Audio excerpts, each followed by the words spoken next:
تمہارے باپ کا ملک نہیں ہے، یہ ہمارا ملک ہے۔ یہاں پہ 22 کروڑ لوگ فیصلے کریں گے، یہاں پہ فیصلے آئین اور قانون کے مطابق ہوں گے، یہاں پہ کسی کی مرضی کے مطابق فیصلے نہیں ہوں گے۔ بند کر دو یہ بند کمروں میں فیصلے کرنے والے، بند کر دو یہ خود کو زمین پہ خدا سمجھنے والے۔ ارے کیا بات کرتے ہیں آپ مراد صاحب، یہ ان کے باپ کا ملک ہے، کس میں جرت ہوئی ہے 70 سال میں ان سے سوال پوچھ سکے؟ 1971 میں شیخ مجیب الرحمان جو 160 نشستیں جیت چکا تھا بند کمروں کے فیصلوں میں، اس کے اوپر ریڈ لائن لگا دی گئی اور صرف 80 سیٹیں جیتنے والے بھٹو کو وزیر اعظم بنانے کی ضد میں اس ملک کو 2 لخت کر دیا گیا۔ دنیا نے دیکھا وہ دردناک منظر جب پاکستان کا پرچم لہراتا ہوا بنگالیوں کے قدموں پہ گرا اور پھر بنگالیوں کا پرچم ہوا میں بلند ہوا۔ کس میں جرت ہوئی ہے یہ سوال پوچھنے کے ان سے؟ ارے بند کمروں کے فیصلے ہی تو ہیں۔ آج 70 سال گزر چکے ہیں اس ملک میں، آج بھی ہم 10 ارب کی بھیک مانگنے دنیا کے سامنے منہ ٹھڈاتے پھر رہے ہیں۔ ہمارے پڑوس میں ایک شخص 150 ارب ڈالر کا مالک بن چکا ہوا ہے، جبکہ ہم 22 کروڑ کے لیے 10 ارب ڈالر کی بھیک لاتے ہوئے لوگوں کو اسے سفارتی کامیابی کہتے ہیں۔ یہ بند کمروں کے فیصلے ہی تو تھے جو ہمارے اوپر مسلط کیے گئے، یہ ان کے باپ کا ملک تھا۔ ادھر آؤ نوجوانوں، میں سناتا ہوں تمہیں 1996 کا وہ واقعہ جب 2 بہنوں نے یہ اعلان کیا تھا کہ ہمارے خاندان کے، ہمارے شوہر، ہمارے بھائیوں کے 9 افراد کے قاتل میجر ارشد جمیل کی سزائے موت کو روکا گیا تو ہم عدالت کے سامنے خود کو آگ لگا دیں گے۔ جج صاحب کے کان پہ چوں تک نہیں رینگی۔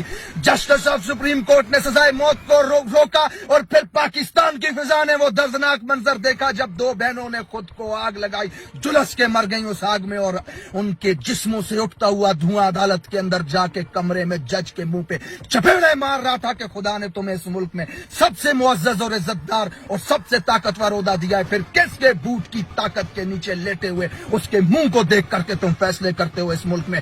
ارے اپنے خاندان کے 9 مقتولوں کو انصاف دینے کے لیے 2 جوان بہنوں کو خود کو آگ لگانی پڑی۔ کس میں جرات ہے ان سے سوال پوچھنے کی؟ وہ میجر ارشد جمیل جس نے فوجی دستے کے ساتھ مئی جندوں کی زمین پہ قبضہ کرنے کے لیے اس کے 9 افراد کو گھر سے اٹھا کے دریائے سندھ کے کنارے پہ لے جا کر کے گولیاں ماری، اور اگلے دن GHQ سے یہ بیان جاری ہوا کہ راہ کے دہشت گردوں کو مار دیا گیا۔ وزیر اعظم اور آرمی چیف نے یونٹ کو جا کر کے انعام دیے۔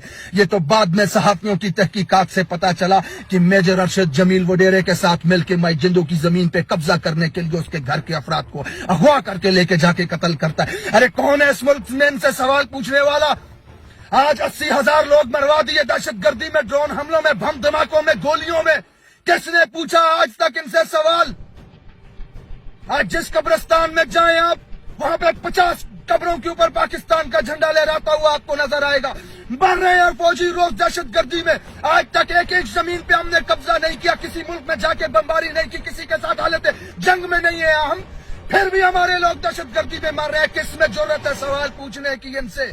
یہ بند کمروں کے فیصلے ہیں جو انسانی جانوں کا سودا کرتے ہیں، جو ضمیروں کا سودا کرتے ہیں، جو ہمارے پیسوں کا سودا کرتے ہیں۔ ارے ہمارے جسموں سے، ہڈیوں سے گوشت تک نوچ کر کھا چکے ہیں، جو ان کو ہمارے اوپر مسلط کر دیا گیا ہے، جن کی کرپشن کی داستانیں قندھار سے واشنگٹن تک پھیلی ہوئی ہیں، جو لوٹ کے کھا گئے ہیں اس ملک میں، جن کے نوکروں کے اکاؤنٹوں سے اربوں روپیہ ملتا ہے، جن کے غلاموں کے اکاؤنٹ سے اربوں روپیہ ملتا ہے۔ ایون فیلڈ میں کھربوں کی جائیداد کے مالک 1.8 بلین کا مالک وہ زرداری اور اس کا لونڈا، 1.6 بلین کا مالک یہ نواز شریف اور اس کی لونڈیا ہمارے اوپر مسلط کیے گئے۔ عوام کا ہر دشمن جیلوں سے نکال کے، عدالتوں سے نکال کے عوام کے اوپر حکمران بنا دیا گیا ہے۔ کس کے فیصلے ہیں یہ؟